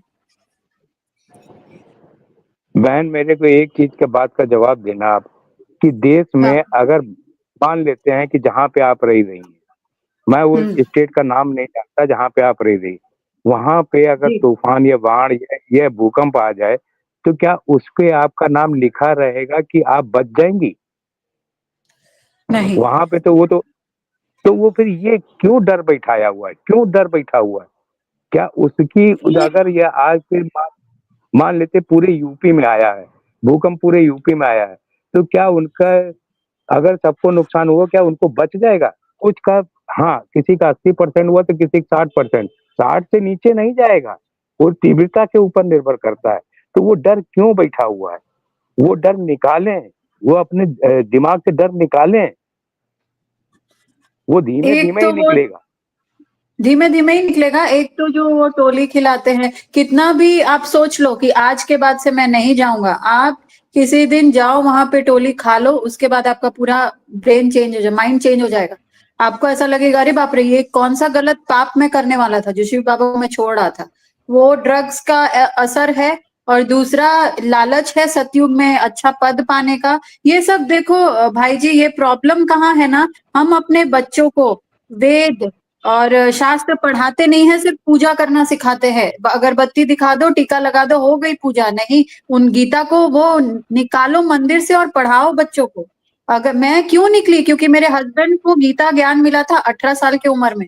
उन पे कोई फर्क ही नहीं पड़ा कि क्या हो रहा था, और फिर उनकी अच्छाई देख के मैं एकदम से टर्न हो गई। तो वो 18 साल के बच्चे में जब गीता ज्ञान गया, तो वो आज हम लोग 40 इयर्स के हैं, तो 40 में वो अभी भी उतने ही स्टेबल है, चाहे कुछ भी हो जाए लाइफ में, वो एकदम स्टेबल रहते हैं वो इंसान। उसके वजह से मैं कितने जगह, मतलब कितने प्रॉब्लम से हम ऊपर आ जाते हैं, कब आ जाते हैं हमको पता ही नहीं चलता है। तो यही है प्रॉब्लम। गीता ज्ञान, वेद शास्त्र, इसको ये लोग जैसे अपना एक ज्ञान बना के फैला रहे ना, वैसे हिंदुइज्म में करना पड़ेगा, ताकि आगे आने वाले बच्चे, मैं ट्यूशन पढ़ाती हूँ, ट्यूशन में किसी बच्चों को बस उनको टीका लगाना, व्रत के दिन व्रत रखना और आरती करना, इतना ही पता है, और कुछ भी नहीं पता है। और ये कितना उनका वल्नरेबल ईयर्स है, हार्मोनल चेंजेस का ईयर्स है। कोई अगर कहीं, अगर जैसे मैं अपना वो प्रचार करती रहती, तो कितने सारे बच्चे शायद जुड़ जाते उसमें, फिर तो उनकी जिंदगी बर्बाद। एक टीचर को टारगेट किया है तो उसके कितने सारे बच्चों की जिंदगी बर्बाद हो सकती है, क्योंकि टीचर को ही नहीं पता है गीता ज्ञान क्या है। मेन प्रॉब्लम वही है। पता है, अभी मैंने वो देखा अजय जी, वो एक स्कूल है कर्नाटका में, वहां पर टीपू सुल्तान की फोटो रखी हुई है और सारे स्टूडेंट्स टीपू सुल्तान को नमस्कार करके और प्रणाम करके अंदर जा रहे हैं क्लास में। Can you believe this? ये टीपू सुल्तान जो वो था आक्रमणकारी था, उसको करके जा रहे हैं। दीदी आप कनाडा में नहीं, लेकिन इंडिया के लिए मैं बिलीव कर सकता हूँ, कर्नाटका का क्योंकि बता रही हूँ, कनाडा का नहीं, कर्नाटका में। हाँ दीदी, मैं कर्नाटक ही बोल रहा हूँ, आप कनाडा का तो नहीं बोल सकता, वहाँ रूल्स है, लेकिन इंडिया के लिए सारे रूल्स यहाँ खिलाफ है। अगर जिसको सिर्फ पैसा हो और जिसके पास पैसा, उसी को सलाम है, उसी को जनता का सलाम है। बीके ने वही किया है, पैसा बहुत जमा कर लिया है, तो अब वो जैसे नचा रहे हैं, लोग नाच रहे हैं। जैसे बहन ने बोला कि इनके पास जो टैक्टिस है, ये आदमी को देखते हैं किस तरकीब से ये फंसेगा, क्योंकि उसमें जो बूढ़े पुराने भी बूढ़े हैं, वो भी पूजा वूजा करते थे, वो भगवानों को भी हटाने लगते हैं इसके अंदर जाने के बाद। तो वो चीजें उसी हिसाब से करते हैं आदमियों को। इनके पास टैक्टिस है कि किसको कैसे लेना, ये बातचीत से पता कर लेते हैं। ये जब आप 7 दिन का कोर्स करने जाओगे, आज नहीं कल, कल नहीं तो किसी को तुरंत करा देते हैं, किसी को टालते हैं, किसी को लंबा टालते हैं, उनको देखते हैं, समझते हैं, परखते हैं। जी, जी। अच्छा सपना जी, आपका स्वागत है। आज का आपने स्ट्रीम सुना, वो कैसे लड़की गई थी और वहां आनंद सरोवर कॉम्प्लेक्स में, तो वहां उसके फादर को फ्रैक्चर था, लेकिन उसकी जो बस तो वहां तक नहीं जाती थी, लेकिन इन लोगों ने टैक्सी बुक की थी, उस टैक्सी को भी अंदर तक नहीं आने दिया, बेचारों को इतनी बुरी तरह से रूडली बोला। और इतना तो कोई पब्लिक में भी इनको रूडली नहीं बोलता है, और वो उसके खिलाफ जो है वहां पर फीडबैक बॉक्स भी नहीं उसको मिला, तो वो वहां यहाँ लिखा उसने। तो आपको क्या लगता है, ये फ्री की जॉब करते हैं, इस वजह से ये इतने रूड हो जाते हैं? आपका क्या मानना है? मैम वो है ना, संस्था में जो सिक्योरिटी पे जो इन्होंने लोग रखे हुए हैं, वो रूड बिहेव तो करते हैं, या तो पता नहीं उनको ऊपर से ऐसे निर्देश दिए गए हैं, और या फिर उनका है बिहेवियर ऐसे रूड। बाकी जो आपने एक पॉइंट बोला था, विकलांग दिव्यांग लोगों के लिए यहाँ पे कोई व्यवस्था है या उनको समर्पित किया जाता है, तो मैं इस बारे में मुझे याद आया था कि जब हमने कुमारियों की ट्रेनिंग किया था, अ, ट्रेनिंग के बाद जो समर्पित किया जाता है, तो उसमें हमसे है ना एक फॉर्म भरवाया गया था, जिसमें हमारी पास्ट लाइफ के बारे में हमें बताना होता था। तो उसमें कई पॉइंट्स ऐसे थे कि आपको कोई बीमारी तो नहीं हुई, आपको अभी प्रेजेंट में कौन-कौन सी बीमारी है, आपके किसी अंग में डिफॉर्मिटी तो नहीं है, कोई विकृति तो नहीं है, मतलब इस तरह से सारी चीजें वो भरवाई जाती है वहां पे हाँ, मतलब वो समर्पित देखना करने से चाहते हैं कि पहले। कहीं से आप विकलांग तो नहीं है, आप उनके हाँ, गुलाम बनने के लिए कोई बाधा तो नहीं उत्पन्न होगी। और मैम ये बात आपने बहुत सही कही कि यहाँ पे 2 ही चीज़ें देखी जाती है। अगर कोई दिव्यांग है और उसको अगर समर्पित करना है, तो या तो वो बहुत पैसे वाला होना चाहिए, उसके नाम कोई प्रॉपर्टी होनी चाहिए, ताकि इनको ये लालच हो कि हाँ भई ये समर्पित होगा तो इसकी प्रॉपर्टी हमें मिलेगी। अगर वो अमीर नहीं है और वो फिर दिव्यांग है, गरीब है और दिव्यांग है, फिर तो वो कोई मतलब ही नहीं रह जाता, क्योंकि वो उनके किसी काम का है नहीं। ना तो वो उनकी शारीरिक उनकी गुलामी नहीं कर पाएगा, तो उनको ये लगता है कि फिर तो बोझा बन जाएगा उनके ऊपर ही। तो उनका ये रहता है कि हम तो भगवान का घर है, हम किसी को क्यों ऐसे एक्सेप्ट करें। क्योंकि ये संस्था मैम जैसे कहा था, वैसे तो कहती है देवता बनाने का काम कर रही है, लेकिन इनका मेन मकसद लेने का ही रहता है कि हमें किसी भी तरह से, चाहे चाहे शारीरिक श्रम के रूप में ये शोषण करे या आर्थिक रूप से ये शोषण करे, इनका मोटिव ही शोषण करना है, लेना है किसी भी तरीके से। चाहे चूसना है वह बंदे को किसी भी तरीके से, चाहे चूसे। अगर कोई व्यक्ति किसी काम का नहीं है, ना पैसे से ना शरीर से, तो फिर वो नहीं लेते हैं। मैंने पहले भी स्ट्रीम में बोला था कि एक लड़की थी, वो समर्पित थी, बिल्कुल हेल्दी थी, बहुत अच्छी सेवा करती थी और बहुत अच्छी पढ़ी लिखी थी। उसकी कहीं पे जॉब लग गई थी, गवर्नमेंट टीचर की जॉब लग गई थी। तो लेकिन उसने ज्वाइन नहीं किया क्योंकि उसे समर्पित होना था। फिर वो समर्पित भी हो गई हैदराबाद में, और उसने 3-4 साल वहाँ पे सेवा भी की, और फिर उसके कुछ पैर में कुछ प्रॉब्लम हो गई, तो डॉक्टरों ने ये कहा कि इसका अगर ऑपरेशन कराएँगे तो रिस्की है, क्योंकि पूरी बॉडी हैंडीकैप हो सकती है, पूरी बॉडी पैरालाइज़ हो सकते हैं, लकवा मार सकता है। तो रिस्की था ऑपरेशन, और वैसे वो जैसे चल तो पा रही थी, लेकिन जैसे होता है ना एक सही तरीके से काम करना, वो नहीं कर पा रही थी। तो फिर वो उसको सबने, वहाँ के दीदियों ने, इवन मधुबन के, ये माउंट आबू के सचिन भाई, उन्होंने सबने उसको राय दी कि आप घर जा करके, और आप अगर पढ़े लिखे हो, आपको जॉब मिल सकती है, तो अभी आप जॉब के लिए ट्राई करो। मतलब ये 3 साल उसने वहाँ पे सेवा किया, उसके बाद उसको कहा, क्योंकि उनको पता है आगे उसको प्रॉब्लम आ सकती है, तो उसको निकाल दिया फिर। तो फिर वो वापस आई, उसने मुझसे कॉन्टैक्ट किया, कहा दीदी आप बताओ कैसे मैं जॉब ले सकती हूँ, मुझे कैसे क्या करना चाहिए? मैंने कहा क्या हुआ? आप तो वहाँ अच्छे थे, समर्पित थे। बोली मेरे को ये प्रॉब्लम हो गई, तो वहाँ के दीदियों ने मुझे यही राय दी है कि आप जा कर के घर पे और ऐसे जॉब के लिए ट्राई करो। अब उसको 4-5 साल हो गए पढ़ाई छोड़े हुए, तो बोली अब मैं कैसे शुरू करूँ? उसके इवन फैमिली में से भी साथ में कोई था नहीं सपोर्ट करने के लिए, वो अकेली थी, उसके मदर भी एक्सपायर हो गई थी कुछ दिन पहले। तो इस तरह की स्थिति में आकर के संस्था छोड़ वैसे तो देती ये है मैम। कहते हैं कि भाई बड़ा परिवार है, बड़ा परिवार है, लेकिन जैसे ही आपको कोई बीमारी होती है या कोई हुँ, परेशानी आती है, तो परिवार गायब हो जाता है। ये परिवार खाली लेऊ-लेऊ परिवार है। जी अच्छा, मैम, सबसे बहुत बड़ी सही है। बात और भी है, ये सारे लोग रूड पता है क्यों हैं? क्योंकि ये वॉलंटियर काम कर रहे हैं। तो जैसे कोई जैसे यहाँ पर लोग पेड होते हैं तो उनको डर होता है भाई उनको नौकरी से निकाल देंगे। यहाँ पर जैसे विदेश में तो कोई किसी कस्टमर से सही से नहीं करता तो ये चुपचाप उसको हटा देते हैं। मैं पहले एक बार यहाँ पर एक ग्रोसरी स्टोर में बहुत साल पहले काम करती थी, तो मैंने यहाँ पर ना ऐसे पैर से वो चला देते हैं, तो वो जो सब्जी का चेकआउट वाले ना उसमें मैं काम कर रही थी, तो पार्ट टाइम। तो उसमें ना मैंने पैर रख दिया, वो बूढ़ा आदमी था थोड़ा सा, मतलब एजेड था, तो वो सामान रख रहा था, तो हम जैसे आगे ग्रोसरी चलती रहे तो उसके लिए हल्का सा दबा देते तो आगे चलती रहती है। तो मैंने दबा दिया तो शायद उसको मन में अच्छा नहीं लगा, क्योंकि वो इतनी जल्दी सोच रहा होगा कि मेरे को जल्दी जल्दी पैक करना पड़ेगा अपनी ग्रोसरी। तो इतनी सी बात, ना तो उसने किसी से कंप्लेन किया न कुछ, उन्होंने मेरे को हटा दिया। तो आप ये देखो कि ये लोग जान जाते हैं, आपके मन के विचार जान के ही निकाल देते हैं लोगों को। अगर आप थोड़े भी दूसरों को असुविधा करें, और अगर ये कस्टमर बेस्ड प्लेस है जैसे कि, और ये लोग ना छुप कर ये भी बोलते कि आपको फलाने ने कॉल किया था, आपको कस्टमर फीडबैक दीजिए, उसका फीडबैक दीजिए, इसका दीजिए, उसका दीजिए, तो ये जानते रहते हैं लोगों से। तो कि जरा सा भी आपका व्यवहार ऐसा वैसा हुआ तो ये आपको जॉब से हटा देते हैं, इसलिए लोग ज्यादा स्वीट रहते हैं। तो ये लोग मुफ्त में काम करते हैं ब्रह्म कुमारी संस्था में, तो इनको कोई किसी निकलने का डर तो है नहीं कि कोई हमें हटा देगा, क्योंकि वे सेवा ही फ्री कर रहे हैं। जी मैम, और ये जो हटाने की बात होती है सेंटर्स पे ज़्यादा होती है। माउंट आबू में तो कोई ऊपर तक कोई सुनने वाला है नहीं, वहाँ का स्ट्रक्चर ही ऐसा है कि वहाँ बड़े-बड़े जो गुनहगार हैं, जो क्रिमिनल्स हैं, वो ही वहाँ छुप करके बैठे रहते हैं, उनको कोई कहने वाला है नहीं। ये सेंटर्स में क्योंकि बड़ी बहन जो सेंटर इंचार्ज है, उसकी मोनोपोली होती है, तो वो छोटी बहन को हटा देती है, जिसको 1-2 साल होते हैं, जो गरीब होती है कि भी तू तो घर ही चली जा, छोटी-सी गलतियों पे भी।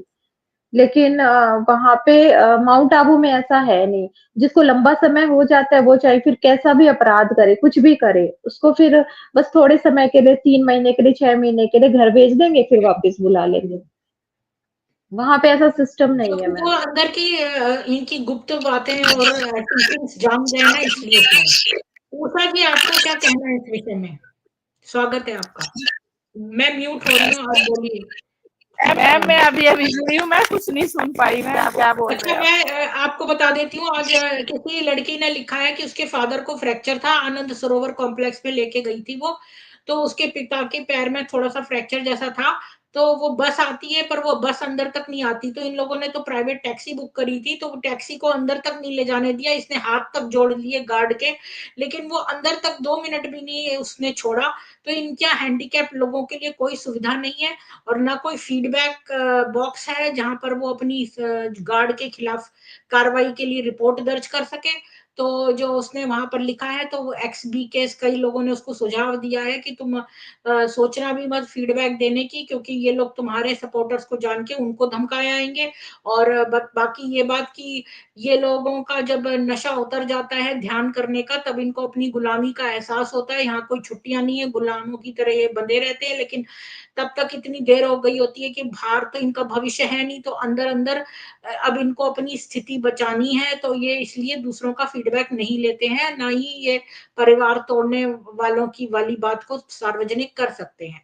आपका क्या ख्याल है कि ये इतने रूड क्यों होते हैं? क्या ये मुफ्त सेवाएं करते हैं इसलिए इन्हें निकलने का डर नहीं होता? ये क्यों लोगों से अशिष्ट व्यवहार करते हैं?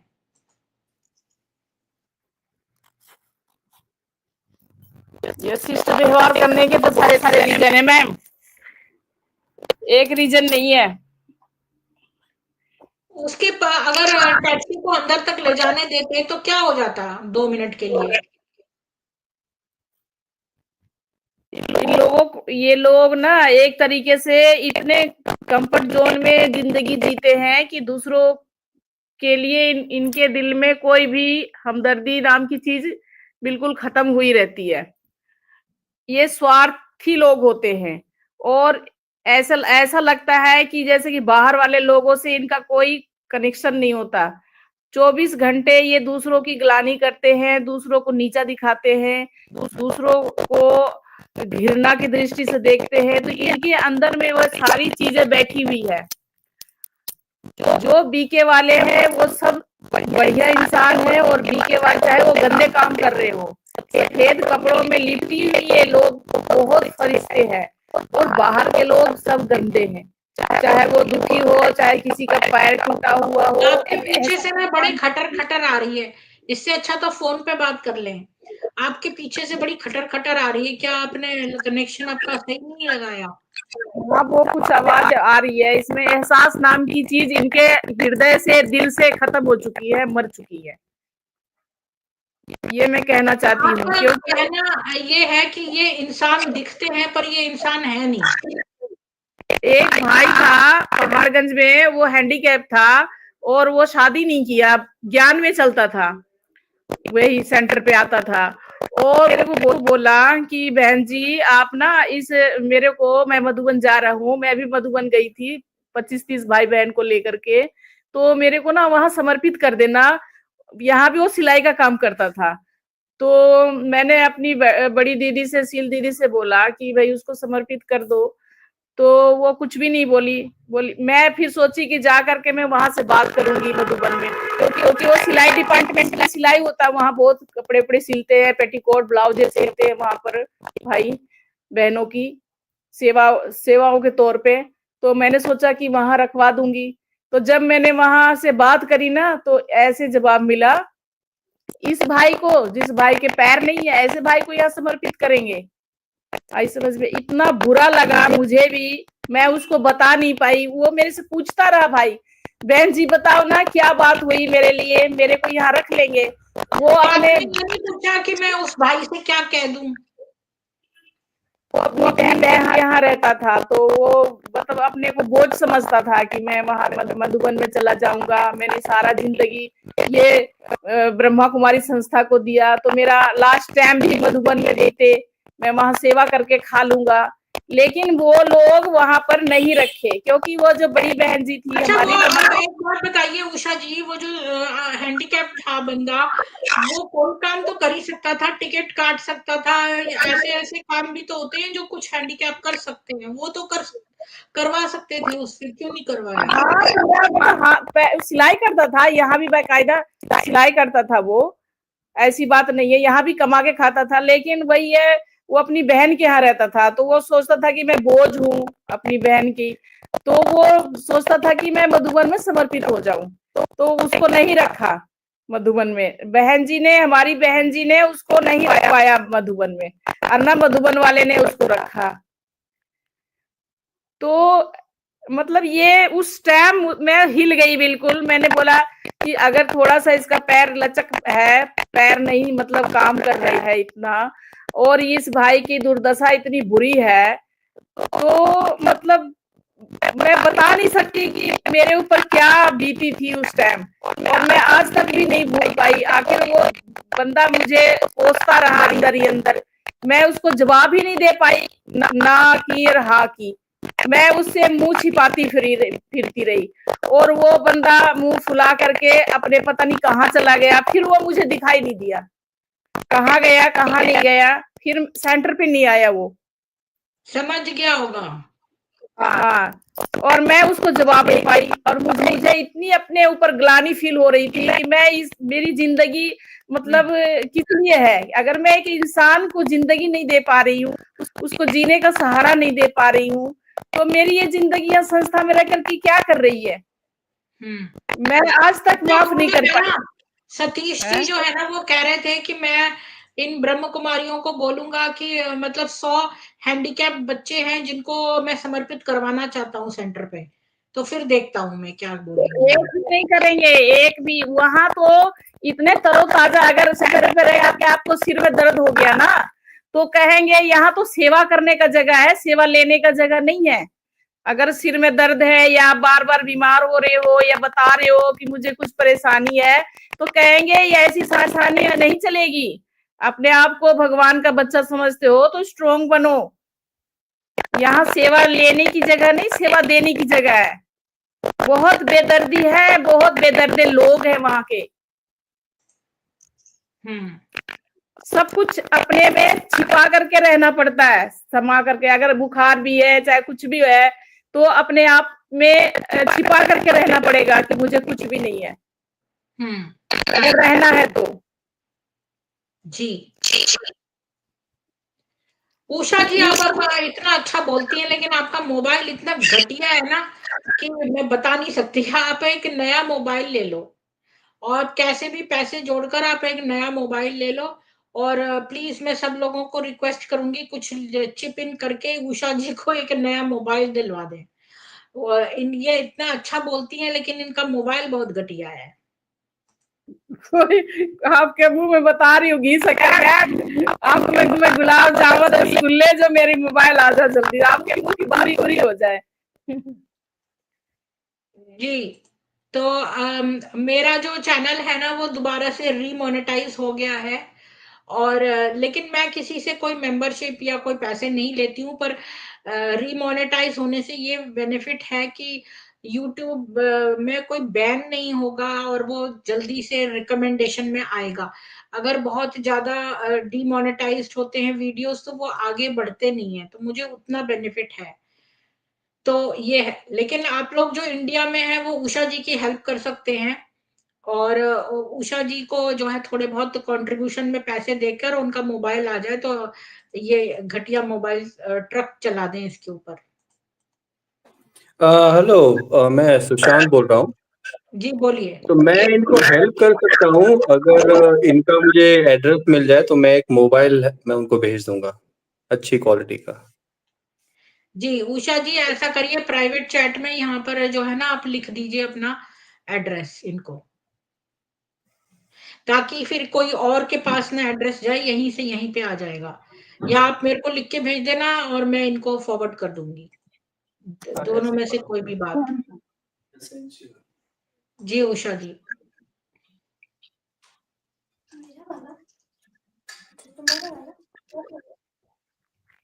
जी उषा जी, आप मेरे को अपना एड्रेस लिख देना तो मैं इनको भेज दूंगी, तो ये आपको वो सेंड कर देंगे।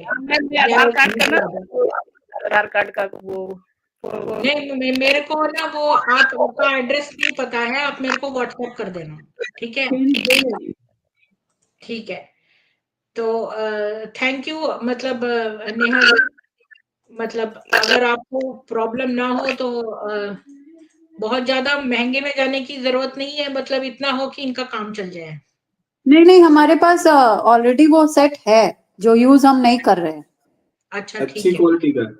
हाँ, ठीक वो है। अच्छी हाँ, क्वालिटी का है, पूरा वर्किंग कंडीशन में है, इसलिए। अच्छा, थैंक यू सो मच। मैंने वेलकम भी अभी वेलकम। यहाँ पर 3 मोबाइल्स अपने जो है एक फ्रेंड के डोनेट करे हैं यहाँ। हम लोग एक बाय नथिंग ग्रुप में हैं और मैं चीजें उसमें देती रहती हूँ। तो यहाँ के जी यहाँ देने में आसानी होती है, मैं तो यहाँ एडवर्टाइज कर देती हूँ और मैं दे देती हूँ। जी जी, जी, मेरा एक उषा बहन से क्वेश्चन है। जी, ये बहुत सारी नई नई लड़कियां समर्पित हो रही हैं, अगर आप देखे होंगे ऑस्ट्रेलिया में एक बीके अनन्या है, बहुत ही सुंदर, 19-20 साल की, शायद उसने इंजीनियरिंग किया था। फिर जैसा वो बताती हैं अपने यूट्यूब चैनल पे कि मुझे बाबा ने ऑस्ट्रेलिया भेज दिया। अब ऑस्ट्रेलिया में मैं पढ़ाई भी कर रही थी, और ऑस्ट्रेलिया में तो ऐसा नहीं है ना, वहाँ पे आप इसको एक संस्था या आप इसको ऐसे मंदिर नहीं बोल सकते, आपको बोलना पड़ेगा कि ये कुछ एजुकेशनल इंस्टीट्यूशन है, उस हिसाब से चलता है। उनके वीडियोस में ही मैंने सुना है। तो वो गई, फिर बाबा ने उनको ऐसा संकल्प आया, बाबा ने बोला कि अब ये सेंटर तुमको चलाना है। देखने से वो लगता है कि वो लड़की काफी एम्बिशियस है, बहुत कुछ अपने लाइफ में कर सकती है। तो मेरा यही क्वेश्चन है कि फिर वो ये क्यों कर रही हैं? बहुत कुछ करने के लिए। हाँ जी मैम, वो जी ये जवाब क्यों दीजिए कर उषा जी, आपसे क्वेश्चन पूछा है। रीजन है। जी हेलो, हाँ, हाँ बोलिए। इसके उनके परिवार से कोई सदस्य चल रहा हो, हम्म। कहीं का सपोर्ट, उसको फुल सपोर्ट मिला हुआ है। या फिर उनको लालच आ गया, तो ऐसा ही होगा बिना कि चलो सपोर्ट यहाँ तो। है, सपोर्ट फुल सपोर्ट है इस वजह से, और अच्छा सपोर्ट देने वाले अपने ही होंगे। अच्छा अच्छा। तो ऐसा भी होता है क्या कि अगर कोई लेडी समर्पित है, कोई बहन समर्पित है, तो वो, और उसको फुल अथॉरिटी है हर चीज की, वो सेंटर चला रही है, तो वो सेंटर के पैसे अपने घर पे भेजते हो? ऐसा होता है हाँ क्या? हाँ, बिल्कुल भेजते हैं 100%। अच्छा ऐसा भी इनकम वाली सोर्स भी है। ये इस तरीके से अगर वहां करी गई हो और फिर वो सोर्सेज घर तक ज्वाइंट हो, वहां से घर में आ रहा हो income।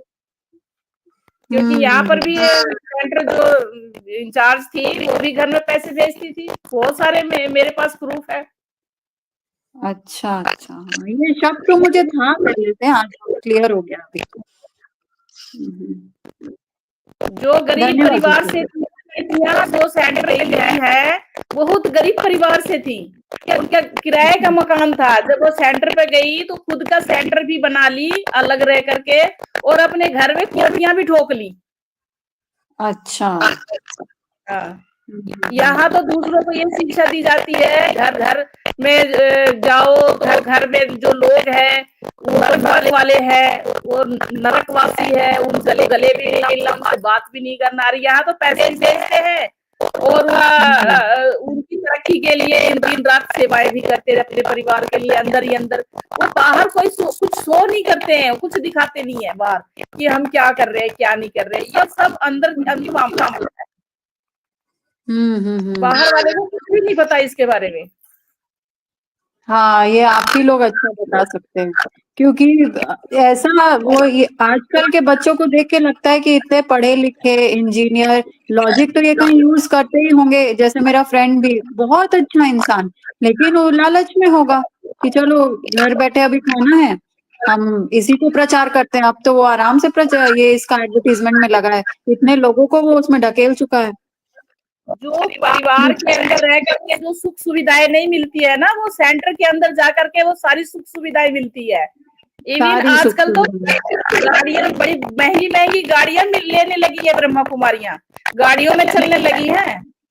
हाँ, वो तो दिखता है, वो तो मैं देखती सेंटर पे भी देखा है मैंने, एक से एक गाड़ियां रहती हैं उनके पास। पर्सनल गाड़ियां लेने लगी हैं और पर्सनल जाती है अपनी गाड़ियों में बैठ करके। पर्सनल गाड़ियां होती हैं? हाँ, अरे बाप रे, ये तो बहुत ऐसे ही ज्यादा। गाड़ी में कोई और भी बैठ जाओ, उनकी अपनी पर्सनल गाड़ियां होती है। वो जब मर्जी, जब रात को मर्जी, जब रात को दिन को मर्जी, जब दिल को लेके जाती होती है। और ये लोग वेकेशन, ये लोग छुट्टियां मनाने भी जाते ये लोग वो हर काम करते हैं जो हम सोच नहीं सकते हैं। हाँ, क्योंकि मेरे फ्रेंड से बात हुई थी तो उसने यही बोला कि सेंटर की बड़ी दीदी और छोटी दीदी वेकेशन पे गई है। तब मुझे लगा कि अरे, जो सन्यासी है, जो आत्मा समझ बैठा है, हर चीज नष्टो मोह हो गया है, वो वेकेशन ये सब जब ये संदली में बैठती है ना मैम, और जो कुछ सुनाती है वो सब दूसरों के लिए होता है। अच्छा, हाँ, वो अपने लिए, इनके लिए कुछ भी नहीं, अपने लिए का इनका फार्मूला कुछ और ही है। जो ये कुछ करती है ना वो फार्मूला है, और जो ये कहती है वो दूसरों के लिए। अच्छा, और इस तरह लोगों को हाँ, ये जो ऊपर जितनी है ना 4 फुट की 5 फुट की, उससे धरती के नीचे 1000 फुट है अंदर नीचे समाई हुई। बाप रे, आप इनके अंदरूनी मामला का हानि लगा सकते हैं। सागर के जैसे विषैले हैं, जैसे सागर की जितनी गहराई है उतने विषैले, सागर के जैसे विषैले ने, आई एम सॉरी, मतलब सागर की गहराई जितने विषैले हैं ये।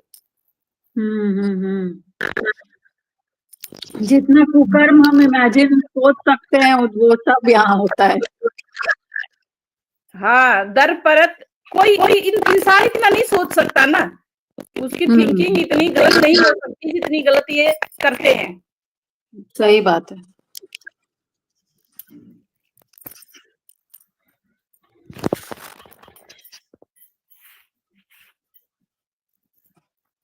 जी, तो फिर आज के बारे में और कुछ किसी को बोलना है? आज ये जो टॉपिक था कि बीके के कर्मचारी बहुत रूड हैं, वो लोगों को असुविधा पहुंचा रहे हैं, इसके बारे में कुछ बोलना है उषा जी आपको? इसके बारे में कि ये जो कर्मचारी हैं बीके के, ये लोगों को असुविधा पहुंचा रहे हैं।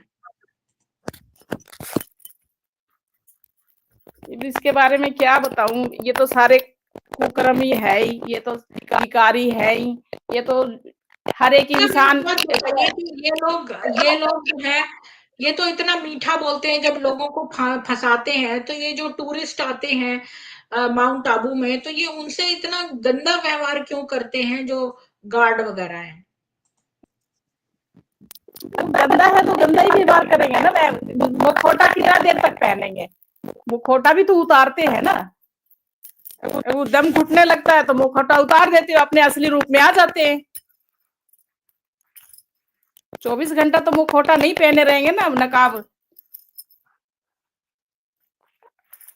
ये काम है इनका। मीठा मीठा बोलते बोलते थक जाते हैं, बनावटी बोलते बोलते थक जाते हैं, तो असली रूप में आ जाते हैं।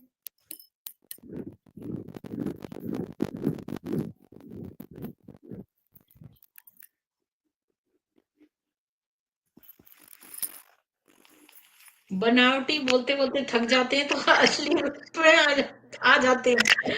वाह, क्या बात बोली है जी। नेहा जी, आपको कुछ कहना है एंड में? स्ट्रीम क्लोज करते हैं जी। हाँ, यही है कि बस हमको बचाना है लोगों को, इनकी सच्चाई से रूबरू कराना है कि जो आप शांति के लिए जा रहे हो, कोई शांति नहीं है, उल्टा और अशांत होके लौटोगे। आज का मैं आपको इंसिडेंट बताती हूँ, मुझे खुद बिलीव नहीं हो रहा है। मुझे थायराइड है, तो सुबह उसकी दवा लेनी होती है। अभी शाम को मैंने वो बॉटल खोली और एक गोली खा ली, और उसके बाद मुझे याद आया कि ये मैं क्या कर रही हूँ। मतलब ये आपको मेंटली अभी निकली हूं ना मैं, तो ऐसी कुछ चीजें मैं कर देती हूँ जो बाद में मैं सोचती हूँ ये क्या किया मैंने। तो कितना ज्यादा 2 महीने या आप बोलो 1.5 साल मेरी जर्नी समझ लो बीके में, 1 साल घर में और 6 महीना ये इनके साथ इरेग्युलर आती जाती में थी, तब इतना असर है। तो जो लोग इतने साल से हैं उनके माइंड में कितना असर होगा।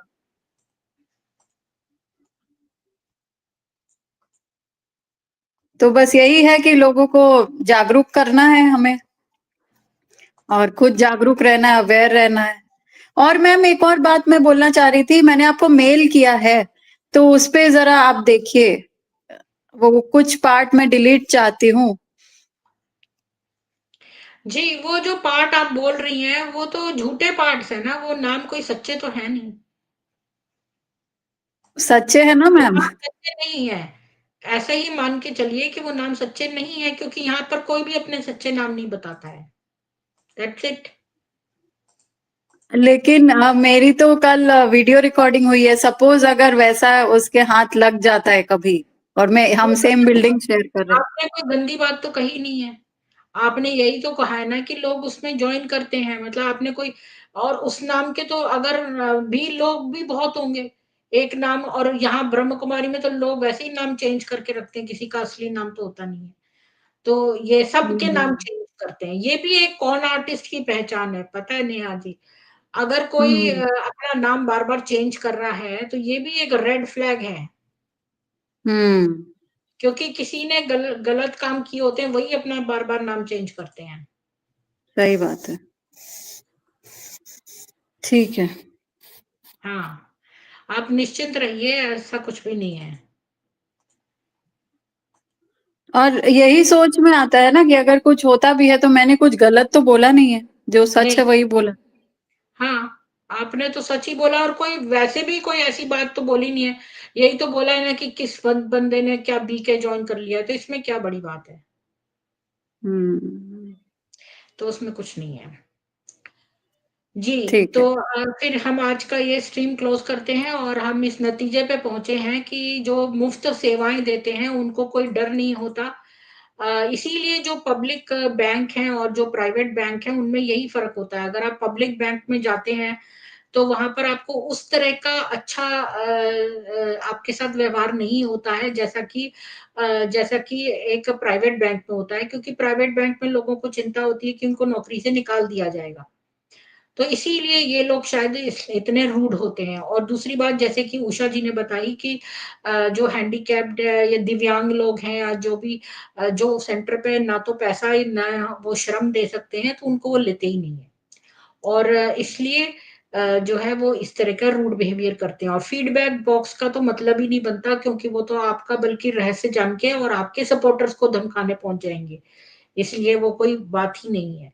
तो जो व्यक्ति के अंदर इतना कंपैशन नहीं है कि वो हैंडीकैप्ड लोगों को समर्पित करवा सके, जो खाली सेवा लेना जानता है, लोगों की रिस्पॉन्सिबिलिटी या उनका भरण पोषण नहीं करना चाहता। देखो पृथ्वी माता भी हमारा पोषण करती है, हमारा भरण करती है।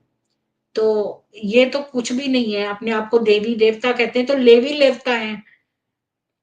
आप सभी को जो है मैं विनती करूंगी कि जो डॉक्यूमेंट्री मैंने बनाई है इतनी मेहनत से ज्यादा शेयर करिए, क्योंकि उसमें संपूर्ण कहानी है शुरू से एंड तक।